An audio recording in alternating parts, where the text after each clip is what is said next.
consoled me and told me that we were going to get a place to stay in, we were going to be able to rebuild, and then he did something he didn't have to do. He started climbing right up there and hauling stuff out for us. You know, you listen to these ads about you're in good hands, and if you don't go through it, it's just one more ad that you laugh at. Well, I won't laugh at it now. Imagine a world beneath the sea with an enchanted McDonald's of pure fantasy, where the Little Mermaid's friend Sebastian and Flounder the fish come to life to grant your holiday wish. Buy a $10 book of McDonald's gift certificates and get a free plush ornament, either Flounder That's me. or Sebastian. I always knew I'd be famous. From the all-new Disney animated feature, The Little Mermaid, now in theaters everywhere. So come to McDonald's, hurry along, like a true fantasy. It's here then, explore. Your holiday place, McDonald's. Mike's desperate to see Springsteen. I gotta go to the concert. So Dad scores 2 hot tickets. But there's a catch. And I'm going with my father. And when a TV reporter catches them after the concert, Mike's ashamed. Maybe you and your dad could double with me and my dad some night? And Dad's hurt. Dad, you gave me noogies on the evening news. Mike hides out on the next Growing Pains. Growing Pains, weeknights at 7:30 on Channel 47. This is your home. This is our beat. 23. There's a Humane Society basket. Never been charged with anything. Events that happen in the Valley will affect you more than anything else. Local news, local sources. That's our commitment. That's our promise. 47 Eyewitness News. CBS Sports coverage of the National Football League is sponsored by Zenith. The quality goes in before the name goes on. The good time, great taste of McDonald's. And by Toyota's quality line of cars and trucks. Toyota, I love what you do for me.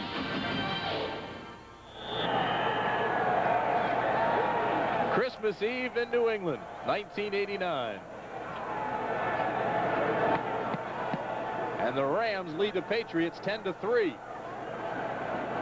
Rams win today, they're in the playoffs. If they lose, they need help.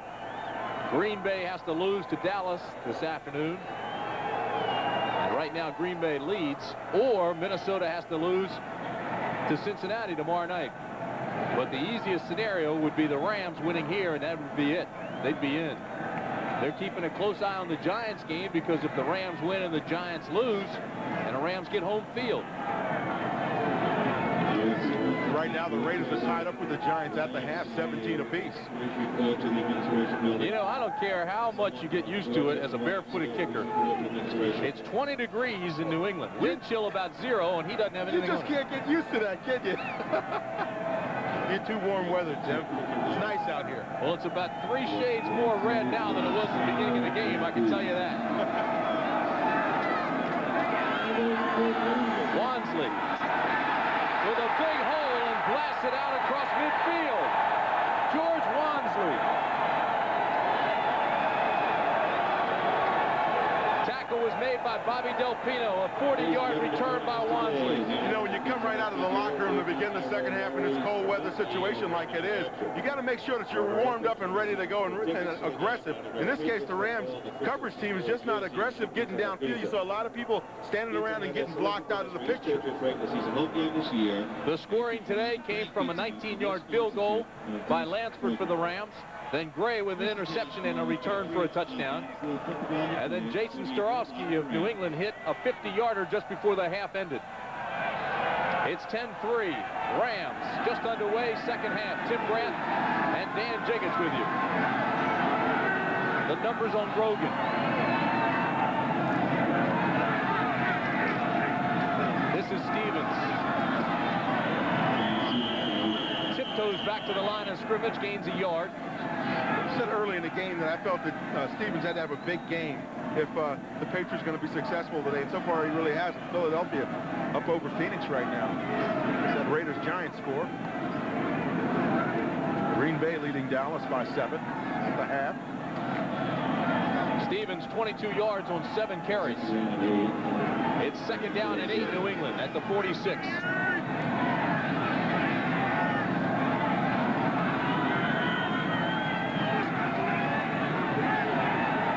Grogan throws over the middle, and that was almost intercepted. Boy, was that poorly thrown.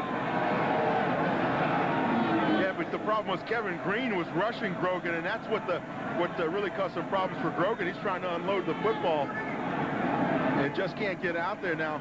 The guy that's blocking is Douglas, number 67 there, and you can see he doesn't get any extension and get Green off of him and keep him off of the quarterback. He's got to slide out there, pick Green off, and try to keep some cushion. Grogan had surgery on his neck in the offseason. Yeah, and his dog had the same kind of surgery. The dog is 14 years old, had to have the same kind of surgery. Grogan's back throwing, and the dog's looking pretty good, too, now. 3rd down and 8 at the 46. Dog's 14 years old. Cedric Jones can't get it.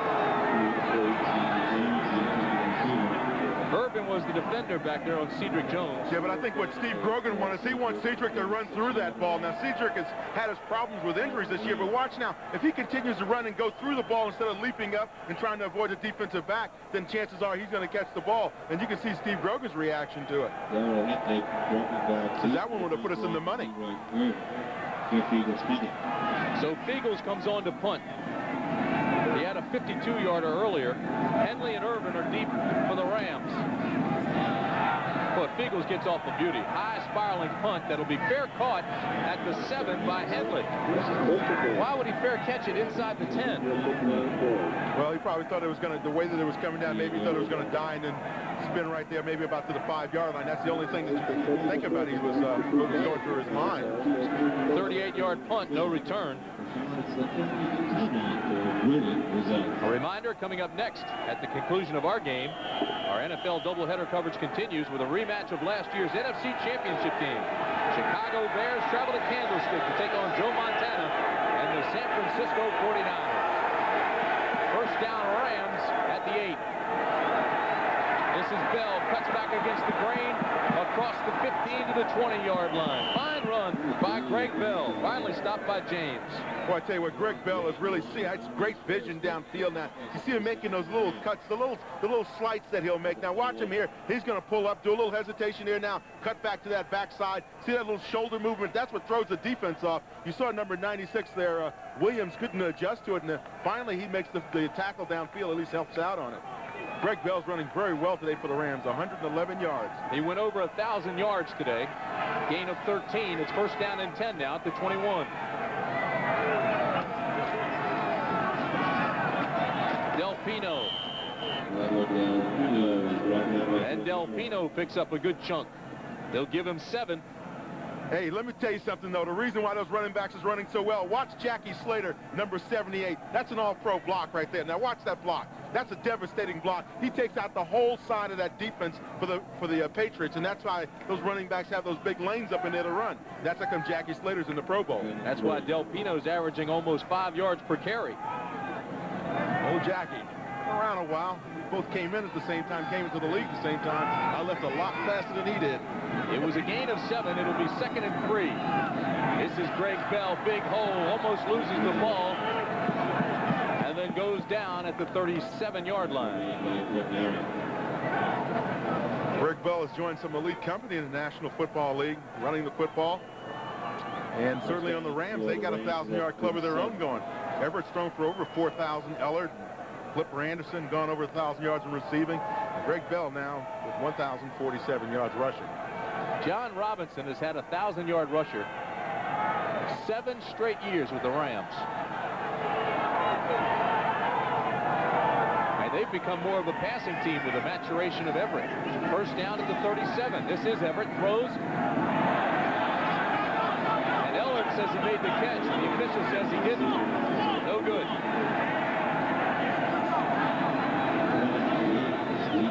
Henry saying, hey, at least give me credit for going down here on this cold astroturf and picking this ball up. Everett throws this one just a little low now because Henry Ellard had gone. I think if you put this ball up and lofted it a little bit more, Henry Ellard might be heading towards the end zone. It'll be 2nd down and 10. The ball at the 37. 11:43 remaining, 3rd period. Any sun that we had earlier is gone. Cloud cover has come in and the temperature started to drop again. The wind is starting to pick up here at Sullivan Stadium as well. Bell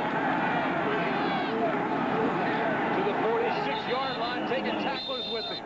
Oh, what a powerful runner. Greg Bell, 5'11", 210-pounder. Yeah, but, you know, you get that blocking out of the backfield. And once again, Slater, 2 key blocks on the play. One at the line of scrimmage and one downfield. You see him there walking back with Bell now. Watch McGee here, number 24. Slater's going to make his block up inside as well. Now, those are the first blocks, but you see those guys getting downfield and getting those secondary blocks, getting in people's way and keeping them off your running back. That's the key to that running game. 16 carries, 129 yards now for Bell. We'll keep you updated on his accomplishments. First down, Rams. Bell again. Cuts against the grain. To the 35, to the 30. Greg Bell all the way to the 22-yard line. Finally stopped by Johnny Rembert.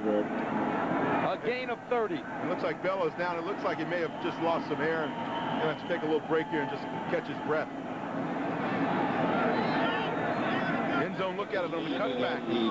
Talked about him coming out of that eye. You know, you get set back there deep, you can see downfield and make your cuts. There, just a nice little down, hand down, pops back up and cuts back across the grain. Nice run by Bell. You know, here's a guy that played at the University of Notre Dame and, of course, was with the Buffalo Bills. So a day like this is like a tropical holiday for him, probably. You know, when he thinks back to those old Buffalo days. Well, we don't want to speculate on the injury, but they're working on him, and he appears to be in some pain. We'll be back.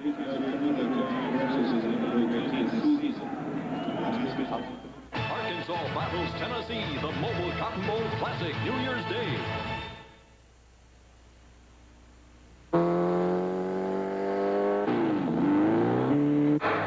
This isn't an ad for a car company.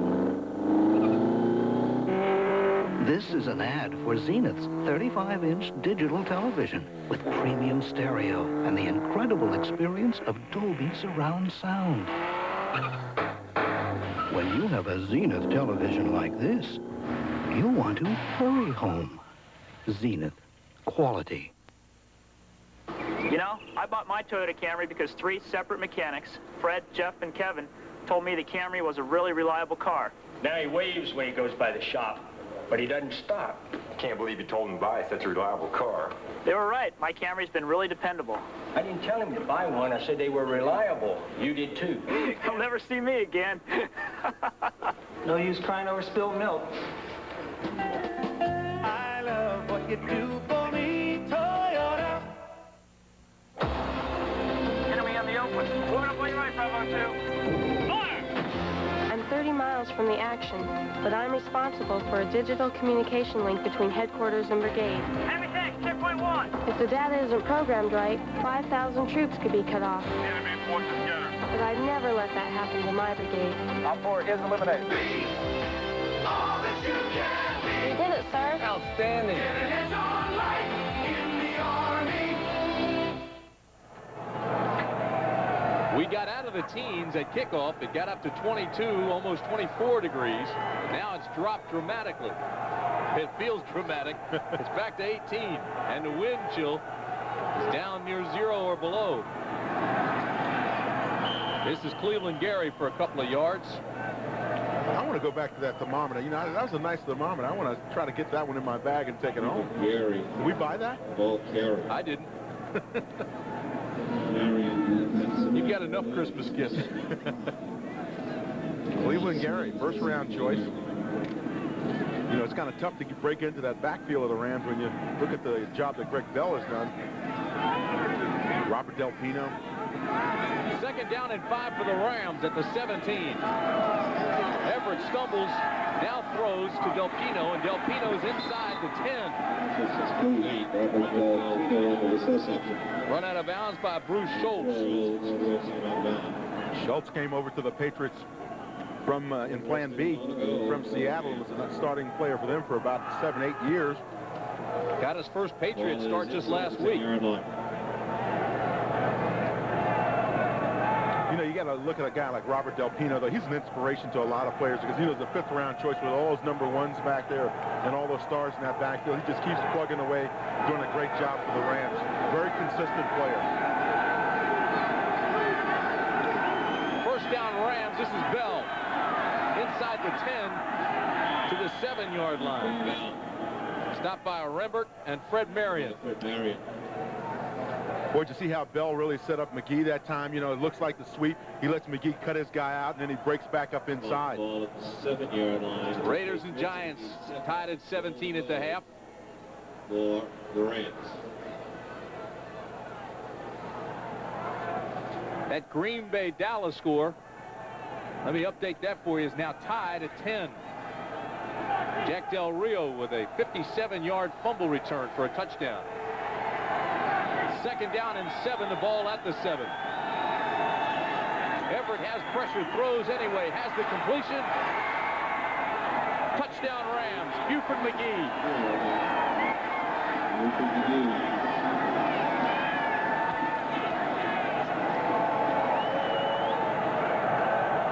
His 5th touchdown of the year. Rams like to use Buford McGee down on the goal line, and they did last week successfully, and here they go again. Jim Everett now. Watch McGee on this play. You know, it's a very difficult thing. He's running away from the ball, makes a nice reception, and is able to turn him back around and tippy-toe into the end zone. You saw him just squeeze it right into the corner past the pylon. See him trip? Yeah, but he was Turf in. came up. Lansford for the extra point. Yeah, but that's dangerous.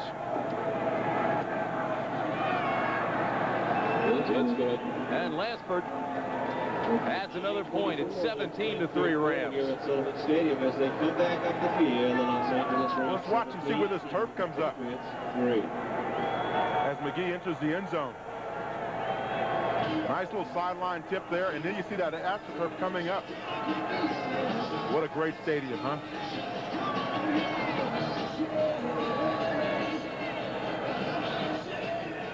I love what you do for me, Toyota. When Toyota dominated the latest light-duty truck customer satisfaction ratings, some people weren't at all surprised. How does 4Runner rate in customer satisfaction? Toyota's number 1. Toyota vans? Number 1. Toyota Land Cruiser? Number 1. Toyota pickups? Number 1. Proving what we do for you, we do better than anyone else. I love what you do for me, Toyota. Today's Duracell battery lasts up to 30% longer than the one from a few years back. Duracell. You can't top the copper type. Soldier Field, Chicago. Over 300 dead batteries and 1 die-hard battery. Our most powerful ever jump-starts every one. Die-hard. More power when you need it most. Skydiver Eddie Turner will never forget October 16th. We were jumping at 12,000 feet. Frank collided with another diver and was knocked out cold. Like a missile, Turner shot toward his friend. All I could think about was just getting a hold of that ripcord. Which he did, just 10 seconds before impact. He'd done it for me. To everyday heroes everywhere, we offer our best. Smooth, never bitter, Miller Beer. I told Frank, next time you fall, make sure it's for a tall blonde. The stars of tomorrow prove their mettle on ice, plus a special report on World Cup skiing. Don't miss a winter sports special Christmas Day on CBS. First offensive touchdown of the game. Bell had 63 of the 92 Ram yards on that drive. 10 plays, 92 yards, took 4:28. Wansley at the 15-yard line breaks a tackle and carries it out to the 27. Got a nice block that time from Irving Fryar, number 80. Tackle was made by Brett Farinez. 12-yard return. There's the scoring drive. Bell now has 18 carries for 161 yards. And he got 63 of them on that drive. First offensive touchdown of the game. The other touchdown came from Jerry Gray on an interception and return for a touchdown, and then the field goal by Lansford. The only score of the day for New England was the 50-yard field goal, 45-yard field goal, rather, by Jason Staurovsky just before the half. 9:16 remaining third period at 17-3 Rams.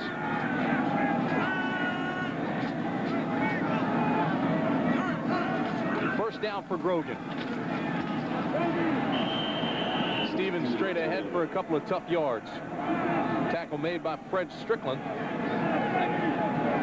Well, to believe the Patriots saw what the Rams did in terms of running the football and decided to go to their running game a little bit, but not with the same results. Whenever you look at results in the running game, you have to look up front to that offensive line. See if they're popping off the ball. The book on Stephens this year is that he runs better in the second half than he does in the first. We'll see. 2nd down and 9.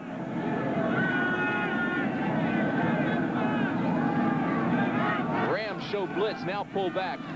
This is to Tupu, and Tupu loses yardage.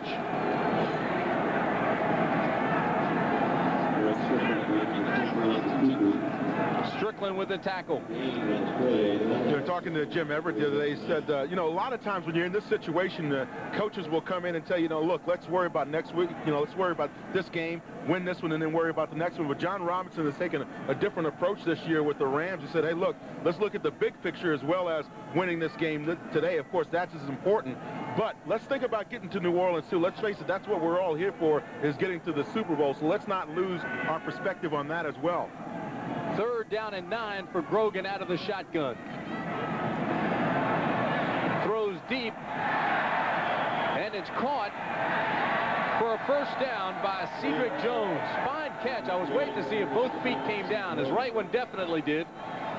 And I waited for his left, the gain of 15. Cedric Jones is holding his wrist over on the sideline, but he didn't hold it when he was making this reception. Goes up on that sideline out and makes a beautiful reception and gets both feet down. Now, if he doesn't get both feet down, the thing to remember here is if the defensive back forces you out of bounds, whereas normally you would have come down inbounds, then the officials are going to give you the reception, and that's the case there. Knocked out by Henley. Jones still shaken up. It's first down Patriots at the 44. They're going to review it to see if, in fact, he did get down.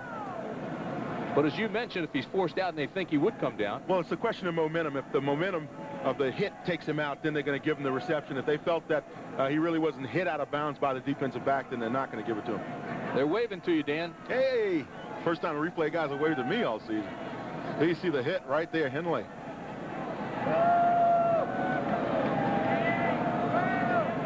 Now, they have reversed one decision today. That was an incompleted pass that they originally called after further review. Loss. Play stand. First down. Okay. All right. They need to open that window up in the replay booth, let it get cold up in there like it is here, and we won't have that many decisions to make. I bet you I've run 20 miles doing running in place here just to keep my toes going. I wouldn't drive 20 miles. First down at the 44. Backside pressure. Grogan overthrows the intended receiver, Irving Fryar. There is a flag down. I think Kareem Abdul-Jabbar would have had a hard time catching that one. But there is a penalty, and it appears that it is going against the Patriots. Fryar came into this game with 23 catches, averaging 90 yards. On the offense, number 68, 10-yard penalty, replay first down. That's Mike Babb. But I was going to say Fryar averages 19 yards a catch, and that's the best on the Pats. First penalty of the day for New England. I wonder how many trips Mike Babb averages a game. You know, that's the kind of little techniques that you have to use down there in that offensive line, though. If you're getting beat, you know, nothing beats a guy like sticking your foot out in front of him and not letting him get to your quarterback. Usually they don't see it. They're not usually watching your feet. It's been tough to keep the continuity on that New England line. Paul Fairchild is out with an ankle injury. Sean Farrell out with an ankle and a knee. So they've been banged up and they're moving people around. First down and 20 for Grogan. Has the completion to Hartley Dykes. And he's got the first down. The way this young man has played the last couple of weeks for the Patriots, I think I'd be featuring him in my offense because he certainly has come a long way. You know, he didn't come into training camp until late. He signed late and came into training camp, and Ray Berry said that he really felt that that's where all his problems started because he's trying to make the adjustment, and he wasn't really in great shape when he came in, but he certainly has worked himself into great shape as the season has progressed. Hartley Dykes signed with the Chicago White Sox, left-handed pitcher, ERA of 5.43. They say he would strike you out, walk you, or hit you. This is Stephens on first down. He's going to lose yardage. What a play by Kevin Green, though. From his linebacking position, he really grabbed him behind the collar and just kind of yanked him down. Got bad intentions. The captain. Watch Green on the right side of your screen, number 91. He's going to grab John Stephens around the neck and do a rodeo move. One there, he hops over a Patriot back, and now he just grabs Stephens and drags him down with some help from Gray. Give him a pair of cowboy boots. Green and Gray tag team. It's 2nd down and 12 at the 46.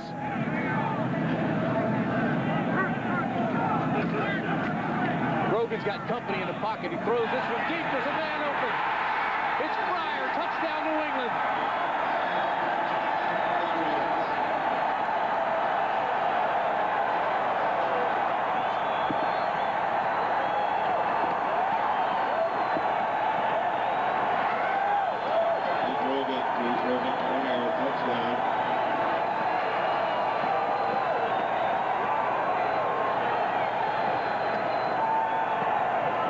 Irving Fryar with his 3rd touchdown of the year.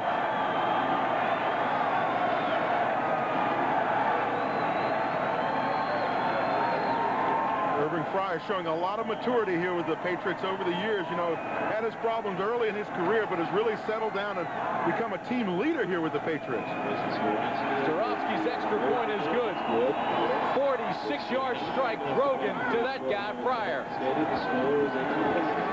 Irving Fryar, number 80, in motion in the slot now. He's going to come off working against Stewart, number 23, and he just flat out beats him on a go route. Gave him a little out move there and just took off up the field. And Stewart trying to recuperate, but no bet on that one. Irving Fryar's got 6 points on his mind. He's going to greet some fans up in there, too. Hey, Christmas present. Here, let me give you the football.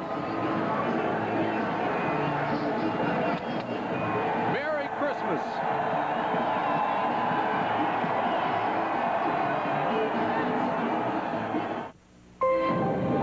Dear Mom and Dad, I'm having a great time here at Camp Nippersink. There's lots to do. What I really want to say, it's been raining every day, and there is swimming all cooped up, no telephone. Maybe I should come on home. Nippersinkers, we're going to town for lunch. McDonald's and you, just around the bend. McDonald's and you, they're good old friends, just like home. Have a good time. The cookie's mine. Hey guys, ever play Whack Whack Bottle Waddle? Never heard of it. Give me a French fry and I'll tell ya. Together, McDonald's and you.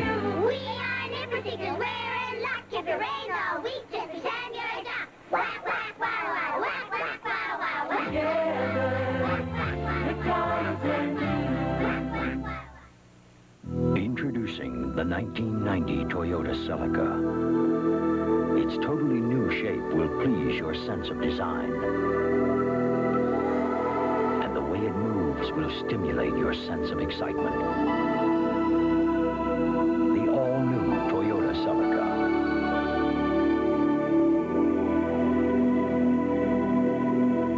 You'll love what it does for you.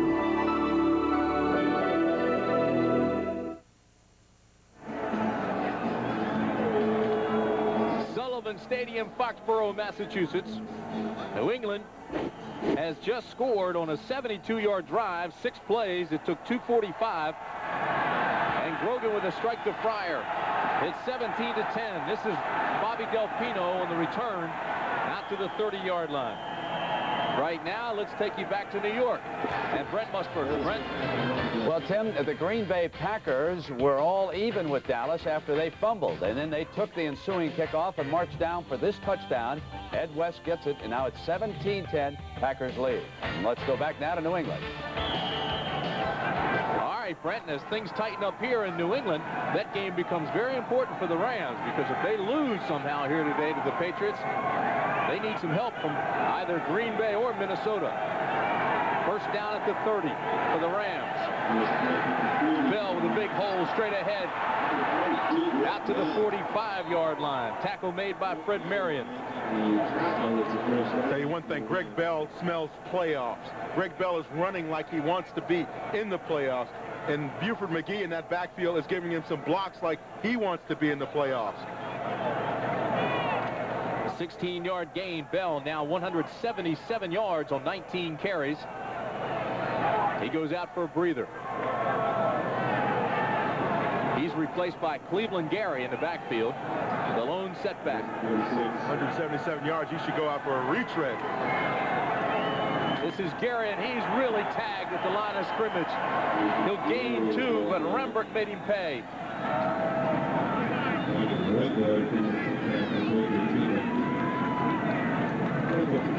Recap the scoring for you. Lansford hit for the Rams on a 19-yard field goal. It was 3-0 L.A. And Jerry Gray with an interception in return for 10 points. Jason Staurovsky hit a field goal from 45 yards out to make it 10-3 at the half. Then Everett hit McGee on a short touchdown pass, and Grogan answered that to Fryar. It's 17-10 Rams. 5:10 remaining third period. Everett with time throws this one complete at the 40 to Flipper Anderson. Flipper Anderson finally gets a chance to work one-on-one with Maurice Hurst, number 37 for the Patriots, and finally gets a chance to bring one in. This is a Giants-Raiders score. Giants now leading 24-17. Green Bay over Dallas 17-10 in the third.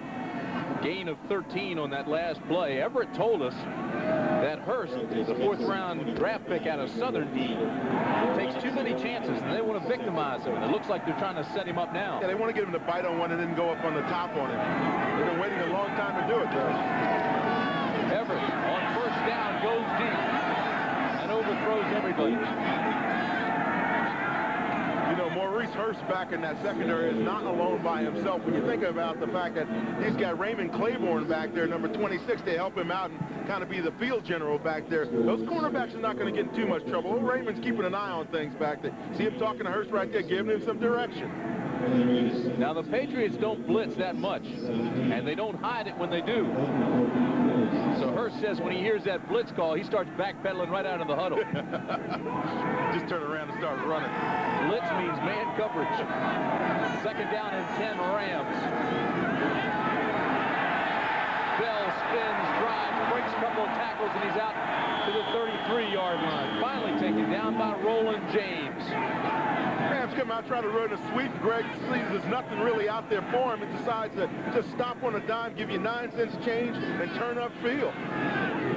Watch again now. The guard's going to pull out and give him a block outside. That's Newberry, 66.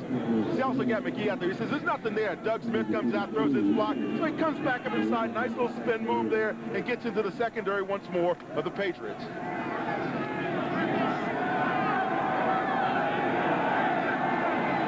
That's a telling number, isn't it? 3rd and 3. And the blitz came this time, and Everett couldn't complete the pass. Oh, Roland James was coming in a hurry. Time when they come up the middle like that, the quarterback has to pick out one guy and read him and say that guy is unblocked, so I know I have to dump the ball up before he gets to me.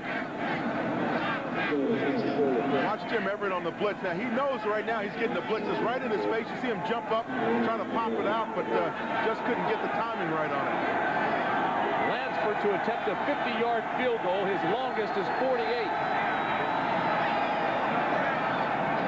No good.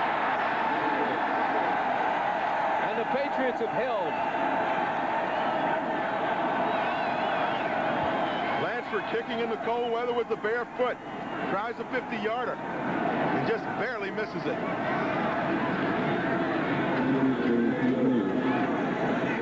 Bottom line, has he missed it? Rams lead by only 7.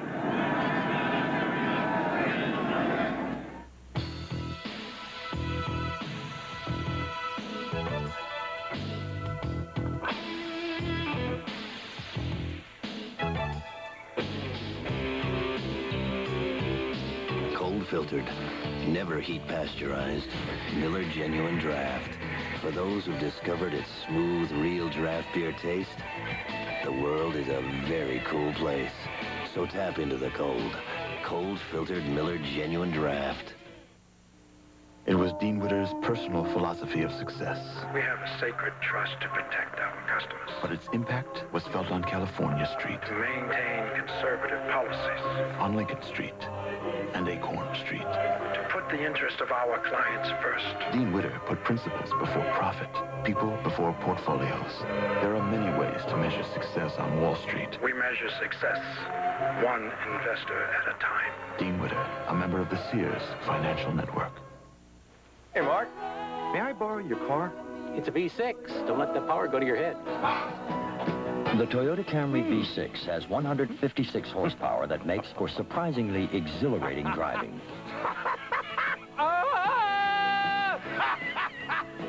But please, try to be mature about it. Woo! Mark, thanks for letting me borrow this powerful Camry V6. I think I'll go out and buy one today. I love what you do for me, Toyota.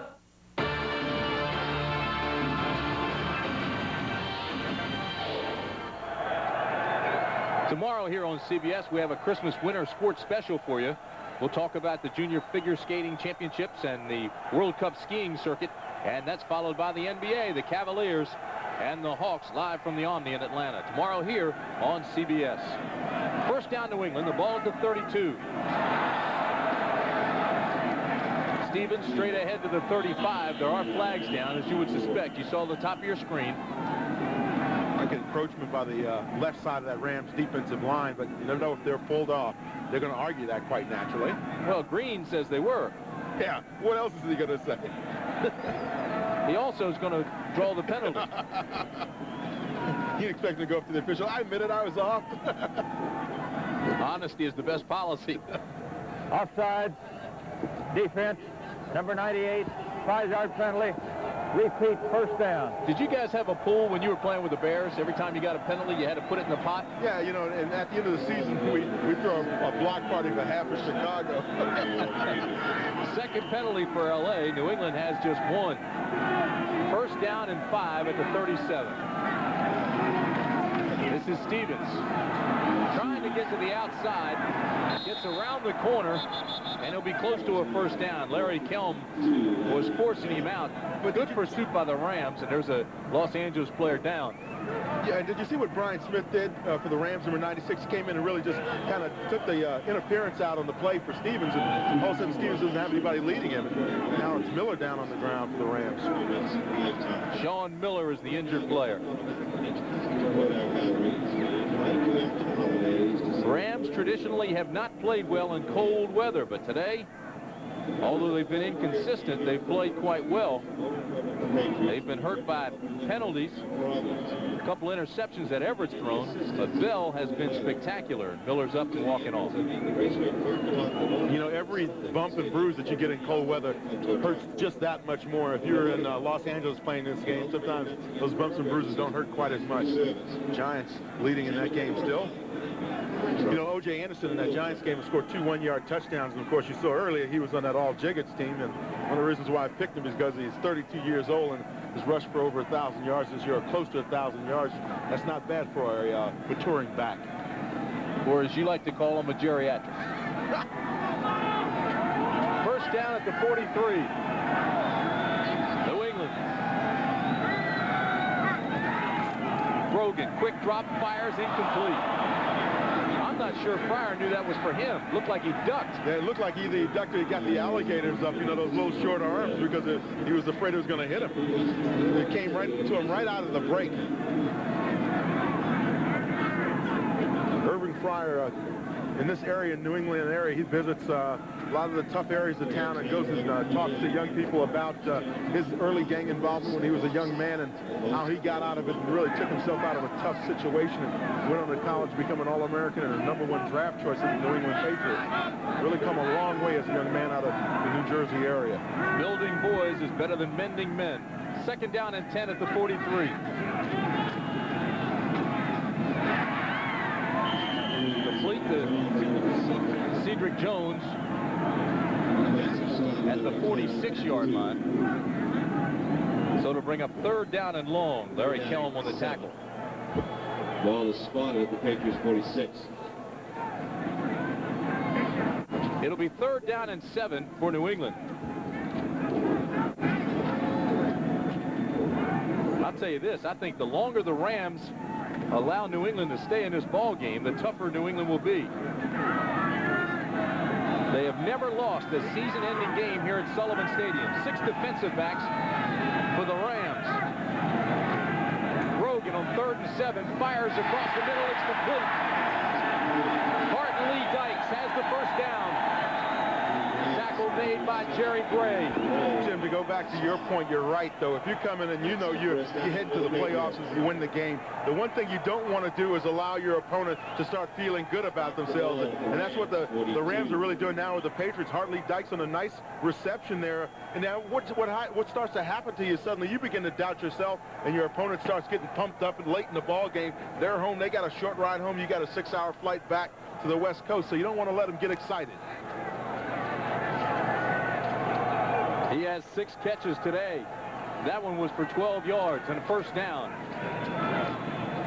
Grogan sets and throws underneath to Stephens, and Stephens has about 4 or 5 more.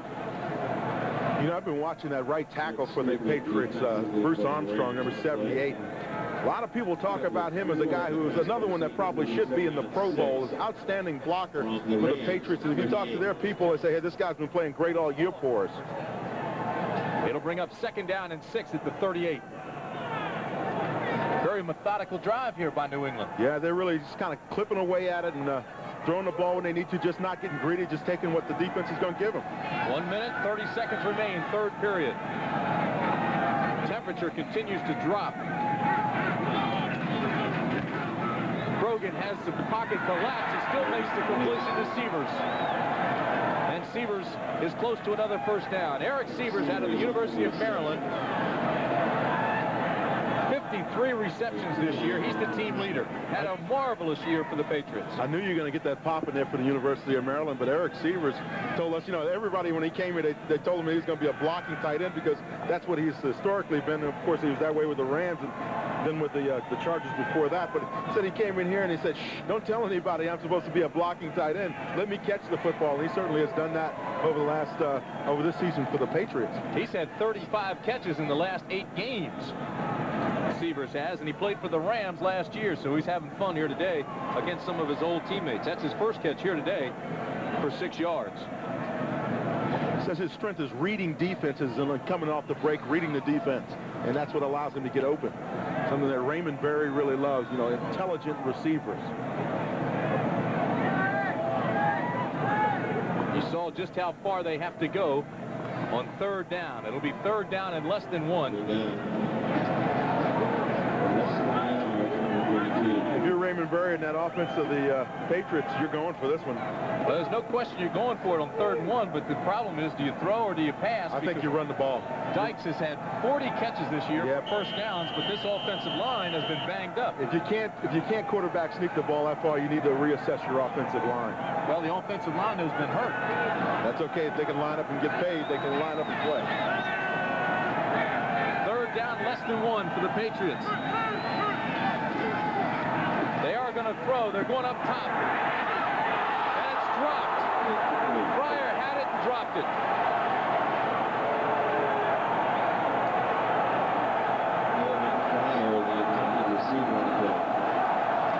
Boy, this one was tight as a glove down on the sideline. Irving on tight coverage. Irving Fryar just simply drops it and has his eye on it. Just slides right through his hands. Here's another look at it. Ball just kind of drifts right down and just goes straight down through his arms and right to the ground. He's got to make that catch. Absolutely. Patriots are going on 4th down. They need 1. Power formation, 2 tight ends. And there are flags. And it's going to be against New England.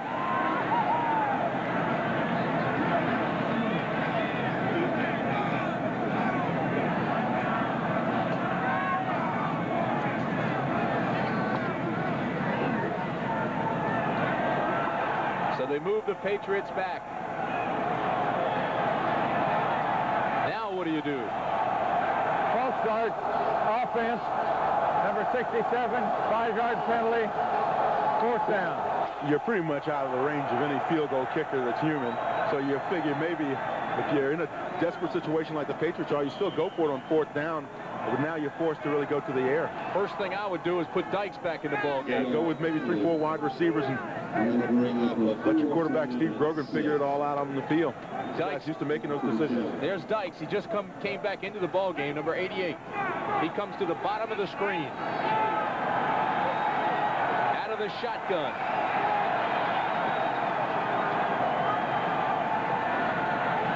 Across the middle. First down, Patriots. Irving Fryar.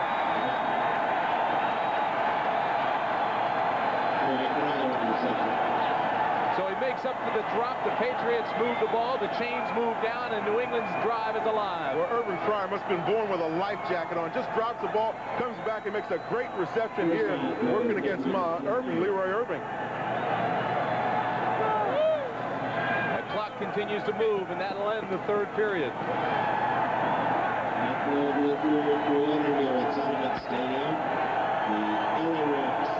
That's the end of the third quarter here at Sullivan Stadium in Foxborough with the score. Rams 17 to Patriots 10. We now pause for a word for your local station. This is CBS. Well, like many people who live here, my family is spread out all over the U.S., from Ohio to Oregon and California to South Carolina.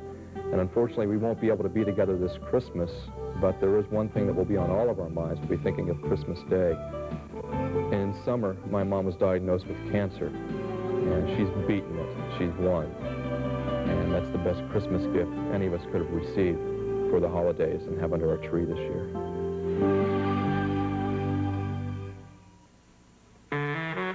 Some car repair guarantees seem to give you a whole lot of coverage until you find out they actually come up a little short. But there's one that covers more repairs longer than any other. The lifetime service guarantee from Ford and Lincoln Mercury dealers.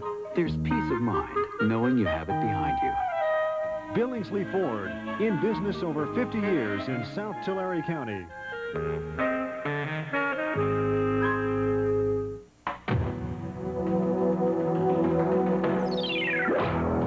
They're the biggest stories of '89. For many, it ended in tragedy, but somehow others survived the rolling ball of fire. Ordinary people became heroes of history, lashing out against the world's most hated barrier. In less than a minute, San Francisco was turned into a paralyzed panic zone. And a nationwide search for Tara and Mike still left unresolved. They're 89 biggest stories. A Current Affair, tomorrow night at 7 on 47. You're watching KJEO-TV, Fresno. CBS Sports coverage of the National Football League is sponsored by Pontiac and your local Pontiac dealer. We build excitement. The American Express card. The membership has its privileges. And by Miller Genuine Draft. Cold filtered for real draft taste. So tap into the cold. As we begin the final 15 minutes, the Patriots trail the Rams by 7. They've got first down here, and this is Stephens for a couple of tough yards. Correction, Perryman. Down close to the 26, 27-yard line. The key thing there is you can't run back. You can't break it back if Kevin Green is doing his job on the backside, squares it off, and then comes back in and makes the stop. That prevents those running backs from breaking the ball back against your defense. Those are the little subtleties that make you a great player. Kevin Green recognizes those and does it. It will bring up second down and 8.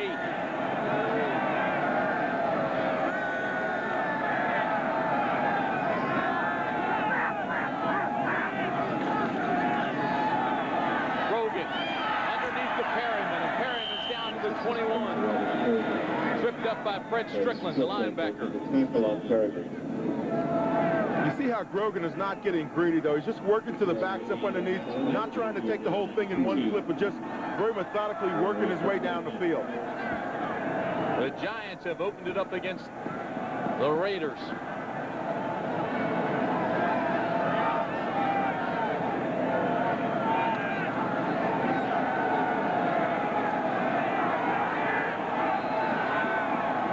Grogan now 9 for 13. It's third down and 2. Martin Lee Dykes has another first down. And I mean Michael Stewart. We saw that play in the first half. They did the same thing in the same kind of situation. Short yardage situation, third down. Go to Hartley Dykes on the quick hitch fashion. Now watch. Grogan, one step back and just fired out to Dykes. You see he stops right on the line of scrimmage. Now, he's getting a nice big cushion from those defensive backs of the Rams because they recognize that he can beat them downfield. Look at this. Hartley Dykes is effective. 41 catches, 35 of those for first downs. Yeah, but that's like a layup there. I mean, you catch it in the 3 yards, for the first down. That's not a layup. You just said it. You got to catch it. First down, throws. This one is complete. Seavers inside the 10 to the 8.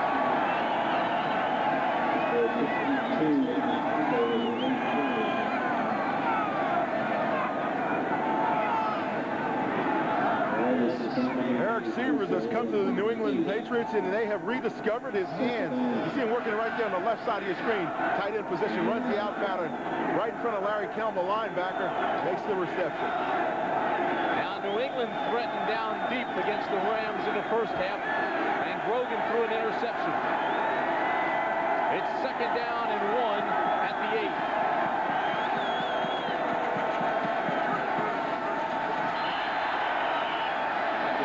Fly everywhere.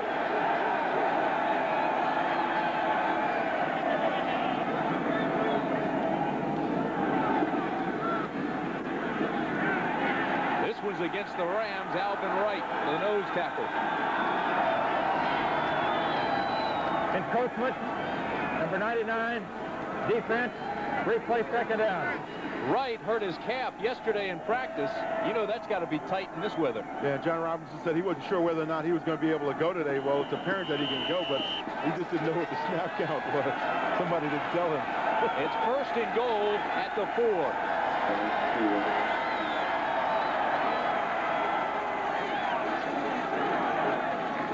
Stevens has a blocker.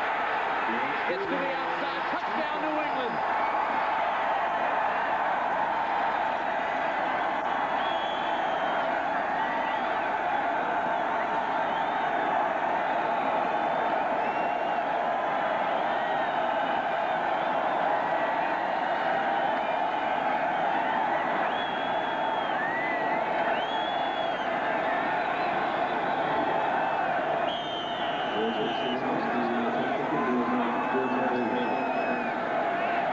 The all-important extra point by Staurovsky is good. And we're tied. Patriots running the counter routine. Now watch 78. That's Armstrong. He's going to be one of the key guys on it. They're pulling him back from that backside along with his guard. And he gets a key block out here on the outside right there on Irving. And that really springs his running back Stevens into the end zone. 11 minutes and 41 seconds remain. It's 17 all.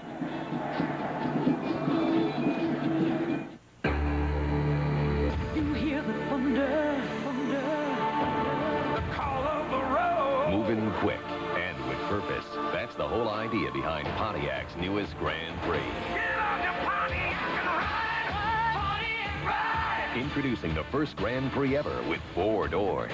The new Grand Prix Sports Sedan. Now get 4.8% financing on every new Grand Prix during Pontiac's All-Out Excitement Closeout.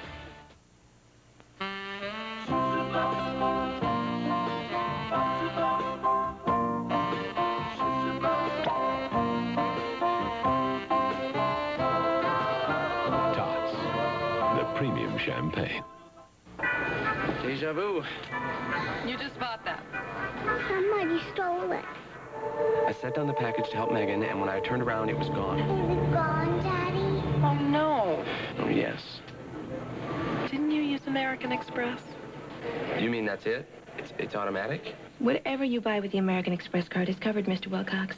Even gifts. Oh, we were counting on that. Lost, stolen, or damaged, having a way to protect the things you buy.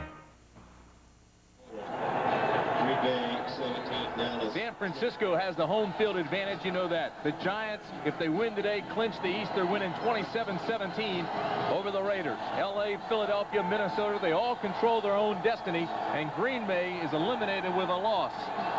Here in New England, the Rams are trying to clinch a wild card. They need a win against the Patriots to do it. But right now, with 11:41 remaining, we're tied at 17. And this is the one thing we talked about earlier. We said you don't want to let a team like the Patriots back in the game late, because that's when they really get dangerous for you. The Rams have got to get out now and get productive offensively. Staurovsky kicks off to Brown and Delpino. This is Brown to the 27-yard line. That last New England drive went 68 yards, 13 plays. It took 7 minutes and 21 seconds. That return by Brown of 23 yards. The tackle was made by Howard Fagans. The numbers on Jim Everett today, not too bad after a slow start through those 2 interceptions early.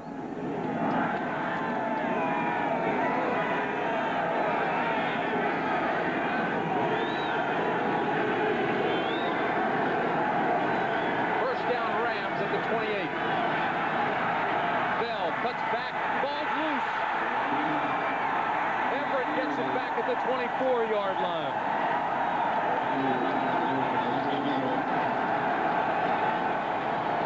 Greg Bell was looking for the northwest passage when he's trying to bring this ball all the way back around, and just simply drops the ball as it just gets ripped out of his hands here as he makes the cutback right there. James strips the ball away. I think if Bell could have picked this thing up on the hop, he could have taken off, but Everett does a smart thing, recovers the ball, and gets down to the ground. Bell has 186 yards on the ground today. It'll be second down and 13. He almost lost that one.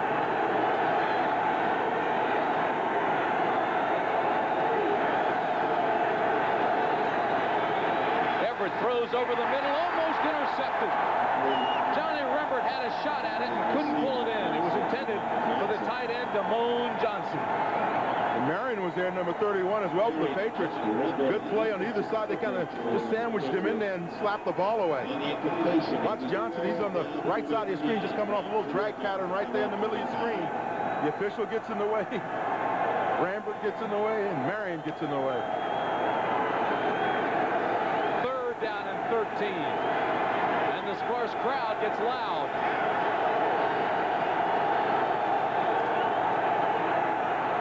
Everett going deep. Intended for Flipper Anderson, overthrown. They'll have to punt. And it is apparent that the Patriots defensive backs have made a commitment to themselves to try not to get burned deep today. This defense has played a fine football game for New England. Anybody that believed that maybe the Patriots would roll over made a big mistake today. Raymond Berry told us he'd like to go in a foxhole with any one of them. They're fighters. This is Hatcher to punt. And it's not a good one, but it gets a big Rams bounce, and it goes all the way down inside the 30 and still rolling inside the 25. So an ugly punt turns into a beauty. 54 yards and no return. We've got 10 minutes, 18 seconds remaining. We're still tied.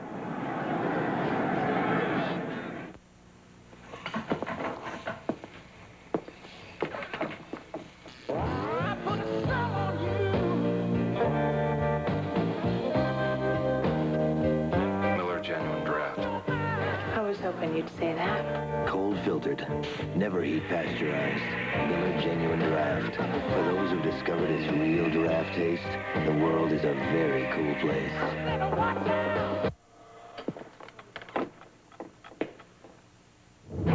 I thought, this isn't a little quake. 504, it just felt like a giant jackhammer hit the house.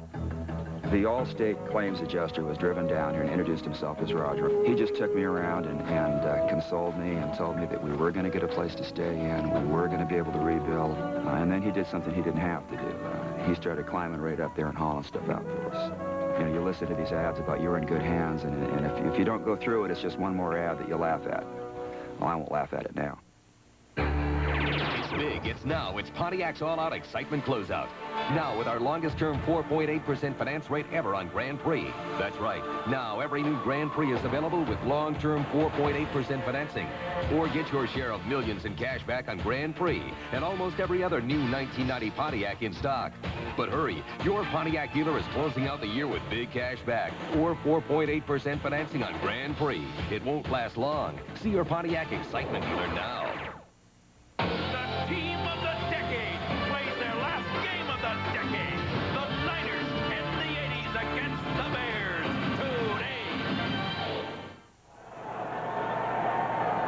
today. It's one of the smallest crowds ever here in Foxborough for today's game. We're at Sullivan Stadium. Tim Grant along with Dan Jiggets with 10:18 remaining in the ball game. It's 17-all. New England had big quarterback problems in the first half with 3 interceptions. But Grogan's been red hot in the second half. 12 of 15, 150 yards. First down at the 21 Patriots. Grogan across the middle. Jones has it at the 35, and it's a first down New England. One thing that the Rams have to figure out now late in this game is how they can get some pressure on Grogan. Fritz Sherman, the defensive coordinator for the Rams, has got to sit down and figure out how he can send some linebackers in there, rushing the passer, and get Grogan out of the rhythm that he's been in for the second half. A gain of 15, 4th catch for Jones. It's first down, New England.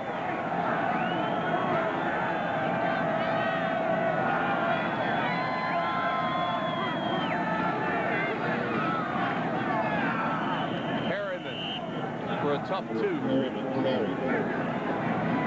Tackle made by Alvin Wright. And he's concerned. Don't forget, coming up next, game 2 of our doubleheader, week 16, Chicago against the 49ers. Bears, after a disappointing season, you have to think about them. Maybe they want a little revenge against the 49ers and figure that now's the chance to get it done.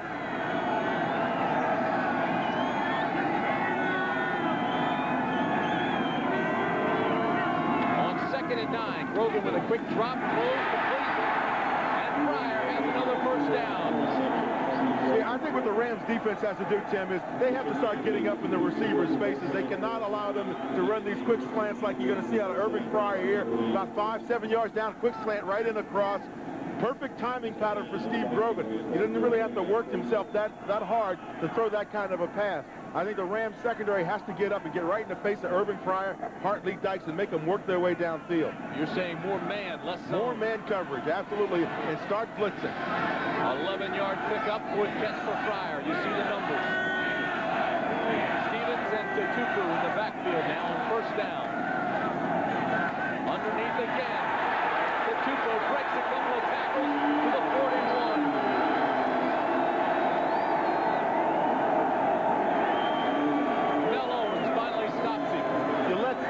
Grogan, nickel and dime, and pretty soon you're talking about real money, and that's what he's doing right now.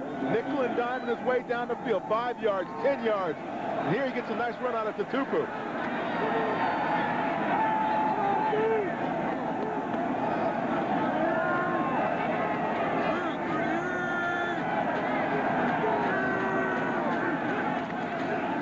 Stevens on first down.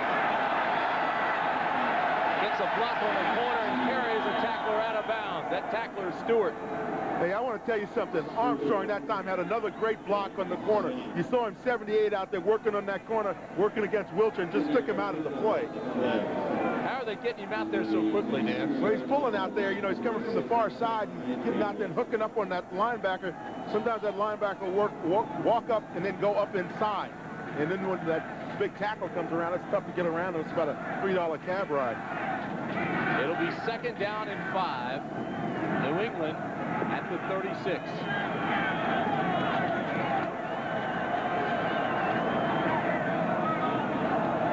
Howard Rowe has something to tell us. Ball was fumbled forward, out of bounds, while the clock was running. Bring the ball back to the spot where it was fumbled. We start the clock. Howard looks cold. Here's the ball being fumbled forward. Well, it's already out of bounds. They could have kept the clock running for that one. Second down and 5.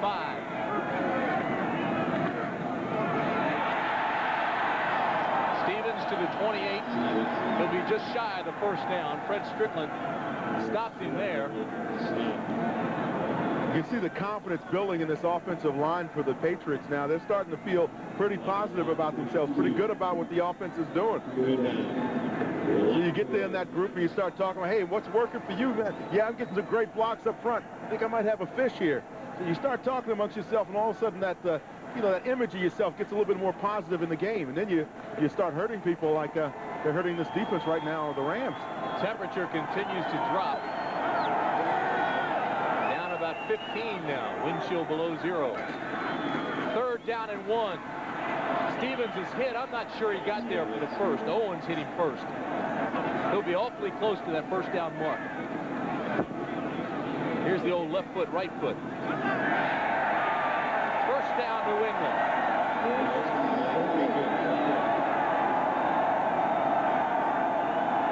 Now, you have to recognize Rams defense is playing, you know, up front. They're missing a lot of people. So what that means is you have to rely a great deal more on your linebackers to do the job for you. Fritz Shermer is concerned about the people he's got playing up front because it's not his regular guys. But by the same token, you know, those linebackers are the people that you expect to be your leaders for you out there. Under 6 minutes to play. Grogan. And Stephens is nailed. Great play on the corner by Leroy Irving. And he made Stephens pay the price. Boy, that was a corner mugging there. Leroy Irving. Oh, he'll be on the right side of your screen. Number 47 comes up and makes the big stick. You dream about hits like that if you're a defensive back, where the guy's looking back, doesn't see you coming, and you just nail him. And if you're the running back, that's your nightmare, right? Look at Leroy, still laughing about it. Second down and 10, the ball at the 31. Out of the shotgun, Grogan fires to Dykes. No good. He's out of bounds.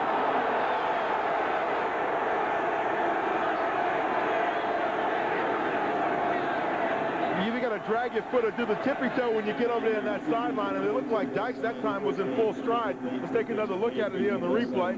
See if he drags both feet. Tries to get that other toe down. There's one, there's two. Boy, that's a reception. I tell you, that is a reception. That is a reception. Another look at it now. The key is to get both feet down, have control of the football. Control of the football. 1-2. That's got to be a reception. Well, they're not going to review it either. Third down and 10. Grogan steps up and fires. Incomplete. Intended for Cedric Jones. Again, it was good coverage, this time by number 20, Darrell Henley. Yeah, but understandably, this crowd is upset, and I'm sure Raymond Berry is upset about that last call. There's an opportunity for Cedric Jones to get back in the game, and just a great defensive play there by Henley coming out and slapping the ball away. So Staurovsky comes on and try to break the tie. This will be from 48 yards. His longest is 50.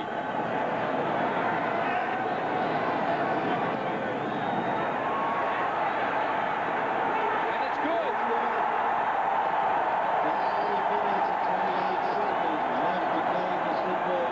A smile from Raymond Berry, and maybe a Christmas present.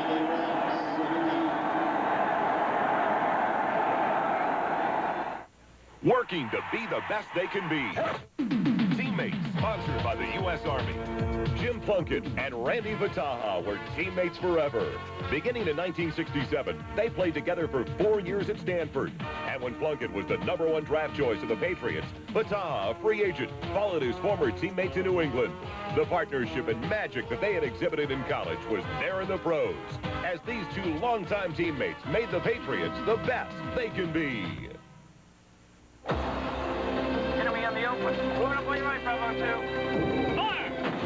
I'm 30 miles from the action, but I'm responsible for a digital communication link between headquarters and brigade. Heavy 6. If the data isn't programmed right, 5,000 troops could be cut off. But I'd never let that happen to my brigade. Top 4 is eliminated. You did it, sir. Outstanding. Just when you thought it was safe to go on vacation.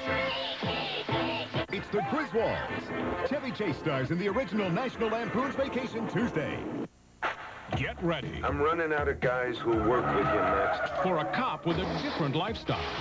They think you're dangerous. Works hard. They think you're crazy. Plays even harder. They think you'll get them killed. Shadow Stevens. They drink too much caffeine. Is Max Monroe Loose Cannon. Premieres Friday, January 5th. Celebrate Christmas weekend on CBS Sports. You'll see the World Junior Figure Skating Championships from Colorado Springs, along with a special report on this season's World Cup skiing circuit. That'll all be followed by the NBA action. Cleveland Cavaliers battle the Atlanta Hawks live from the Omni in Atlanta. All the action comes to you tomorrow, Christmas Day, starting at 2:30 Eastern Time here on CBS. New England has scored on the last 3 drives, touchdown, touchdown, and field goal. They now lead the Rams, who need a win. This will go into the end zone. And Del Pino will down it there, so they'll bring it out to the 20. Now, if the Rams do lose this game, they need help. They needed a loss from Washington. That didn't happen. Washington won big yesterday against Seattle. They need a loss from Green Bay, and right now Green Bay's winning. They need a loss from Philadelphia, and Philadelphia's winning. Their last hope, if they were to lose this game and the scores remain the same, would be a loss from Minnesota tomorrow. Saw the offensive line just kind of reaching into the whole offense, reaching into that huddle and getting one more togetherness handshake in there. They know that all the weight is on their shoulders right now.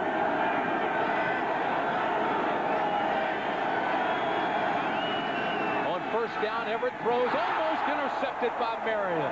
Oh, my, did he have that ball right in his hands. It was intended for the tight end, Johnson. Fred Marion saying, hey, if I had some hands out, I caught that one. 31, watch him. Floating again, playing that center field position. Eyeballing the quarterback, steps up, sees the tight end coming. He just jumps in front of him. And, boy, I tell you, one more step, a half a step, and he has the interception. This is what we were just talking about. And Green Bay's winning. Everett has missed his last 5 passes.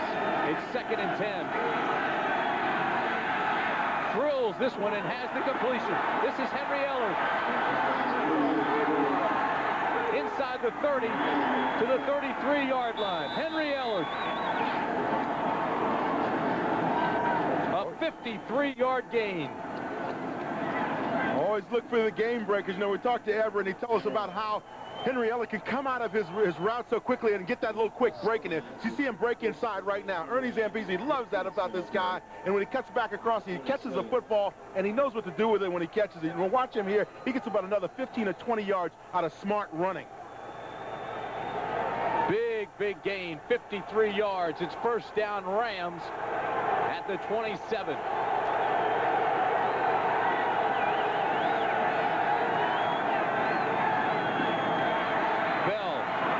Against the grain to the 23-yard line. Tackle made by James and Schultz. You go back in the huddle now, the offensive huddle, you tell your running backs, whenever you hit the line of scrimmage, cover up the football. Don't be putting it on the turf here, because this is the drive that's going to take us to the playoffs if we can get it in there for the touchdown. But don't fumble that ball. And sometimes the running backs tell you just block. Under 4 minutes to play.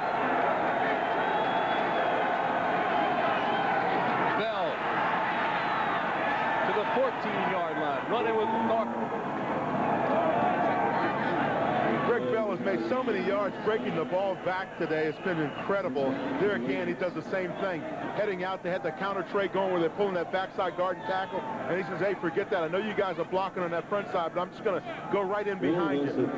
Because the defense is overreacting and running out of position. That's Marion, who was tagged and shaken up.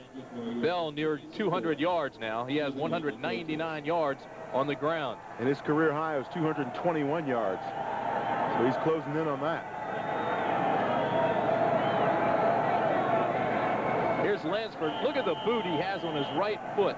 He's a barefooted kicker, but it is a huge moon boot that zips up the back. I wonder if he's got those in a size 14. That one looks like it's a size 21.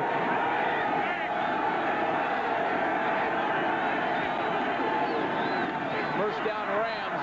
Big hole for Bell inside the 10 to the 8-yard line. He's over 200 yards now for the afternoon. There's another situation where they're pulling the backside guard and tackle. This time they're supposed to be going over to the left. And once again, Bell breaks it back again. There's Lansford over there getting warmed up. Another New England Patriot is shaken up. He may not have to take that boot off if Bell keeps running like that. It's Ed Reynolds who is shaken up. Speaking of linebackers that are in the Army, he is also in the reserves here in the New England areas. Was an Army brat when he grew up. He was born in Germany. He's maintained his connection with ROTC and serving in the reserves. Well, Reynolds is now getting up. Christmas Eve, there's a holiday treat waiting for you when 60 Minutes presents a good old-fashioned entertainment, followed by Murder, She Wrote, then the CBS Sunday movie, A Christmas Carol starring George C. Scott as Scrooge, all coming up tonight on CBS. 60 minutes of good old-fashioned entertainment tonight on 60 Minutes. Here in New England, it's 2017 Patriots with 2:35 remaining in the ball game. It's second down and 4 at the 9. This is Bell to the 5 to the 4-yard line.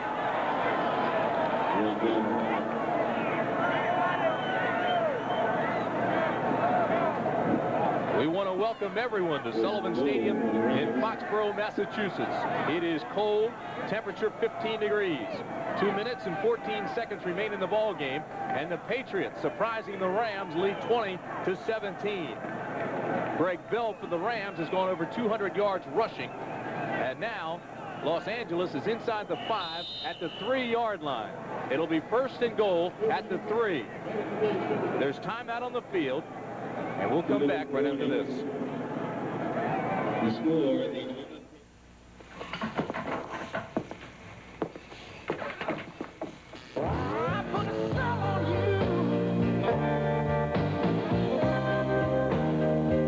Miller Genuine Draft. I was hoping you'd say that. Cold filtered, never heat pasteurized. Miller Genuine Draft. For those who've discovered its real draft taste, the world is a very cool place.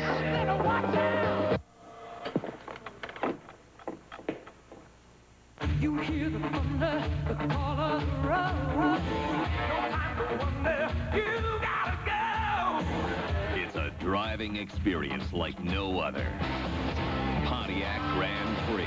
Get on your Pontiac and ride, Pontiac ride. Once you experience the 1990 Grand Prix, your approach to driving will never be the same. Rebuild excitement. Now get 4.8% financing on every new Grand Prix during Pontiac's all-out excitement closeout. This is really weird. I have to shampoo a lot. And every time I do, my hair gets wet, but my scalp gets dry. It's tight and itchy. The more I shampoo, the drier it can get. Now I can't stop shampooing, but I can use this. New dry scalp shampoo from Head & Shoulders. Made a different way, so it doesn't dry out your scalp like those other guys can.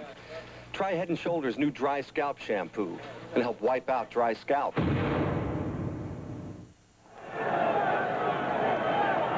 A win by the Rams today would clinch a wild card spot. If they lose, they need help.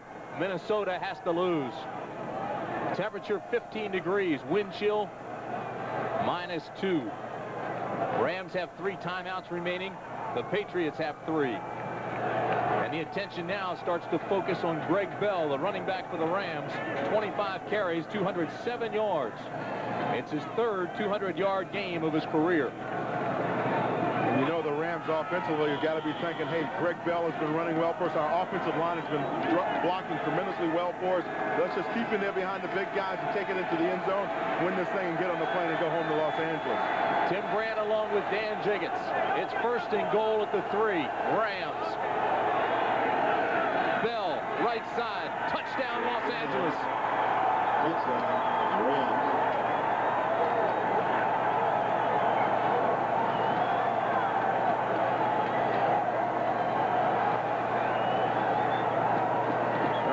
and knowing that he's got it going now.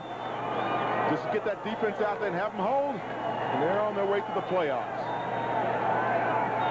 Lansford comes on for the extra point. And I don't know how he's doing it with no sock or shoe on that right foot.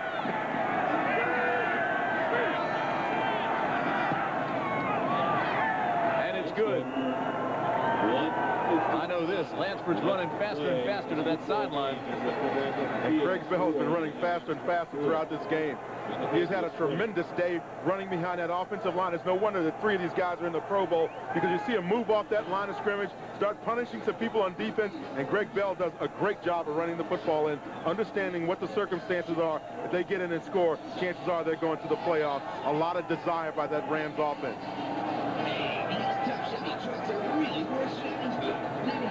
Watch that line move off. You see him right there at that white stripe. Now watch those feet move off that white stripe and reestablish themselves 3-4 yards downfield. And Greg Bell just sensational all day long. Same kind of running. Jackie Slater up front. Smith up front. Doug Smith. Newberry. Pankey. They're doing a great job. DeVal Love. 80-yard drive, 7 plays. It took 3 minutes and 33 seconds. Key play, Everett to Ellard for 53 yards to the New England 27. 1:55 remaining. New England has 3 timeouts. The Rams have 3 timeouts. A field goal will not do it for New England. They need a touchdown.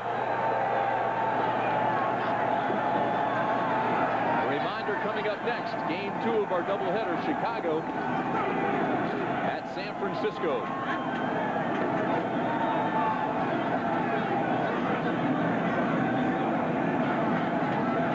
Bell took a shot in the 3rd quarter when he landed on the football, and they're still working on his side, but it hasn't slowed him at all.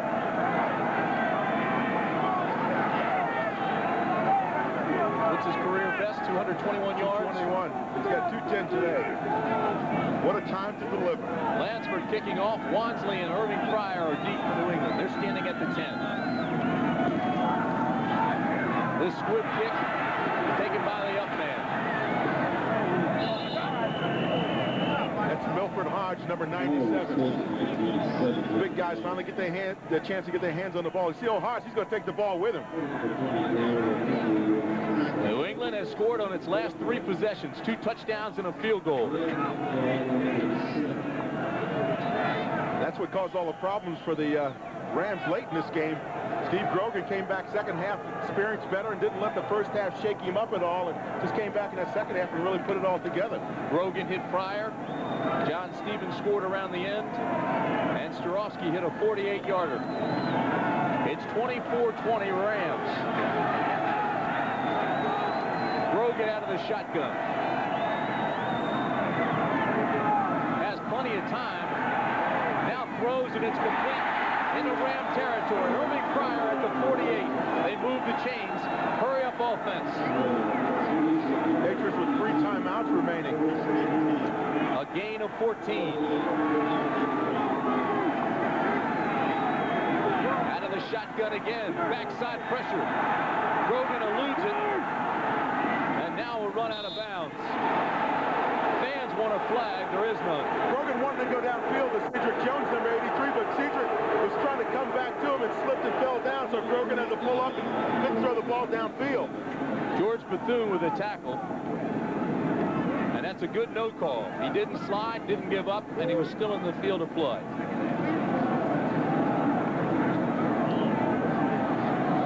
There was some concern up here anyway that Grogan may have tightened up. He had to sit out almost 4 minutes during that Rams drive, and we showed you the temperature. It's cold, wind chill below 0. Second down and 8. Grogan throws this one incomplete. Hartley Dykes had a shot at it, couldn't pull it in. Problem was, though, that Fred Strickland had a better shot at Hartley Dykes. I know the stadium's in Foxborough, but I think right now Hartley thinks he's probably in Boston.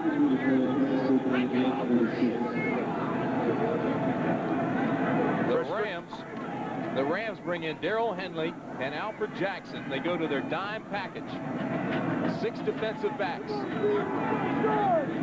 in mind, Strickland, number 53 for the Rams, has had 2 interceptions already in this game. It's 3rd down and 8 at the 46. Grogan waits as long as he can. Now throws complete. And it's enough for a first down to Irving Fryar. And New England takes a timeout with 1:07 remaining. Well, he called for a timeout, but the clock's still moving. Now it stops at 1:06. And Raymond Berry wants to put that time back up. Irving Fryar in the slot here at the top of your screen, working right down the middle now, number 80. Comes across, settles down in that little hook, makes the reception against Gray. That's why I said I believe that Rams secondary has to get up in the faces of these receivers and challenge them a little bit. They took 3 seconds off that clock from the time New England called time. They called it at 1:09. The clock continued to move to 1:06. That's supposed to be home field advantage, isn't it? You're supposed to get that clock working for you at home. Green Bay won, so one more door closed against the Rams.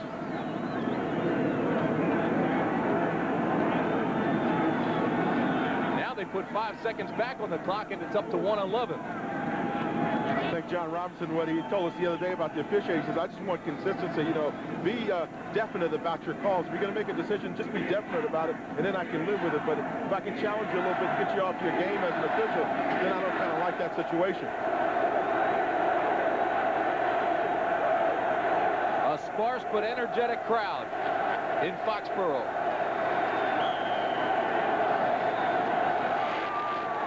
Like a Celtics crowd against the Lakers, they're saying beat LA. The Patriots would love to keep the Rams out of the playoffs, but they need a touchdown to do it.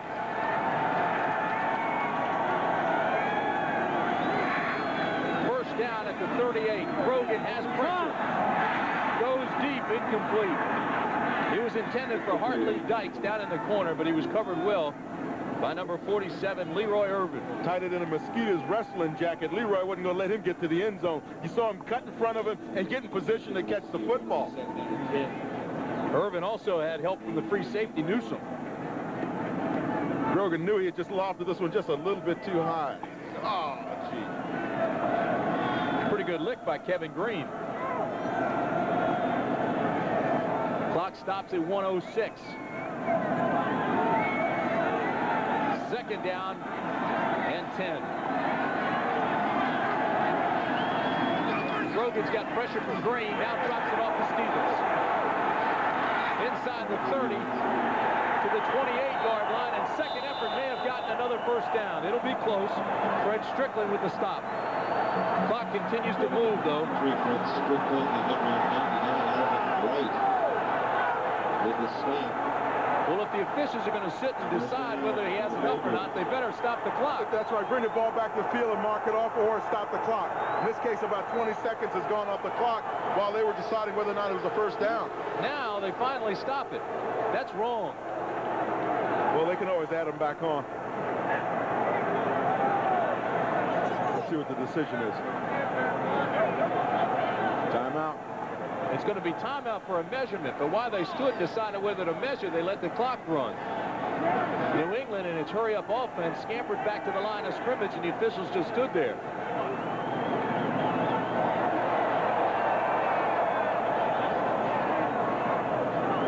So they'll bring the chains out.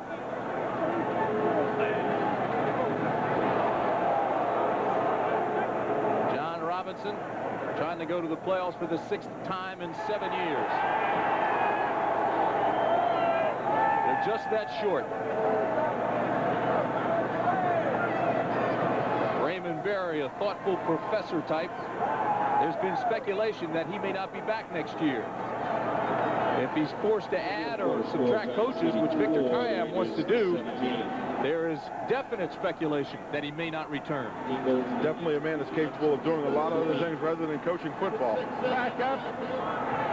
Time clock should show 42 seconds. 42. So they add to the clock. Raymond Berry says that's okay. That's enough. That's all he needs. It'll be 3rd down and 1. Stephens to the outside, breaks a tackle, and an that last cut, I don't know if he made the first down or not. Leroy Irvin came up and made the tackle. It'll be close. He had enough for the first, but then tried to sidestep the tackler and may have lost some ground. Tried to dip outside, and Irvin just got the shoulder there and drove him back. Now they stop the clock immediately for this measurement.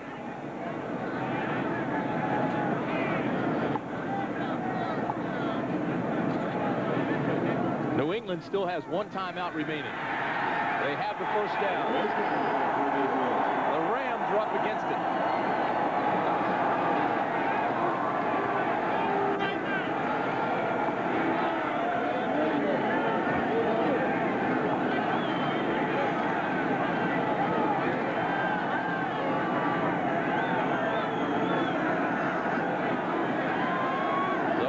Have to win to clinch. The only other way they can get in now is if Minnesota loses tomorrow. Green Bay has won. Washington won yesterday. So now the Rams have to win to clinch. If they lose, Minnesota has to lose tomorrow night. One timeout remaining. The Patriots have to be thinking here. Get maybe 10 yards on the pass and try to work yourself out of bounds. We've got one timeout remaining with 33 seconds left on the clock. We've got to get to the end zone. First down, New England. Grogan throws to Dykes at the 24-yard line. Tackle made by Green. New England goes to its hurry-up. And the defense is going to give you those passes inside, short. Raymond Berry wanted a timeout. Grogan didn't. 2nd and 5. Grogan throws. He has a man open. Severs inside the 5.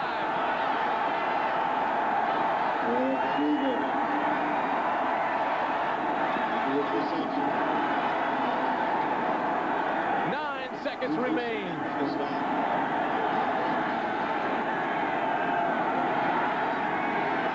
Severs gets tabbed on this play. He's down near the goal line.